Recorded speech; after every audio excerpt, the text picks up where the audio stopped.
जर तुम्हाला विज्ञान कादंबरी वाचायला आवडत असेल तर लक्ष्मण लोंढे यांची देवासी जिवे मारिले ही कादंबरी जरूर वाचा. ग्रंथाली प्रकाशनाने 1983 साली ही कादंबरी प्रकाशित केली आणि त्यावेळी ग्रंथालीची ही पहिलीच विज्ञान कादंबरी होती.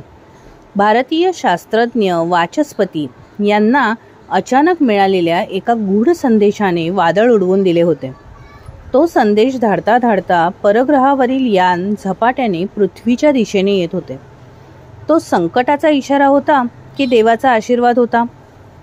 जगातल्या 2 महासत्तांचे श्रेष्ठ वैज्ञानिक त्याचा अर्थ लावण्याचा आटोकाट प्रयत्न करत होते आणि त्यातूनच संघर्ष निर्माण झाला की सत्यशोधनाचा आग्रह धरणाऱ्या वैज्ञानिक बुद्धीची कास धरायची की अज्ञानाच्या भीतीला शरण जाऊन सावधगिरीचे उपाय योजायचे.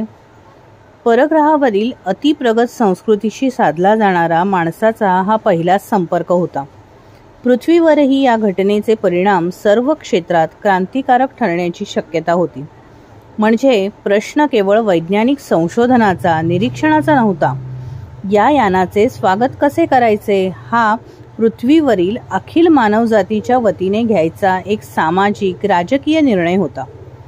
पारितोषिक विजेते विज्ञान कथालेखक लक्ष्मण लोंढे आणि मुंबईच्या अभियांत्रिकी महाविद्यालयातील व्याख्याते चिंतामणी देशमुख यांनी मिळून लिहिलेली मराठी साहित्यातली ही आगळीवेगळी वैज्ञानिक कादंबरी सर्वांनी जरूर वाचावी. ग्रंथस्नेह वाचनालय, घाटकोपर.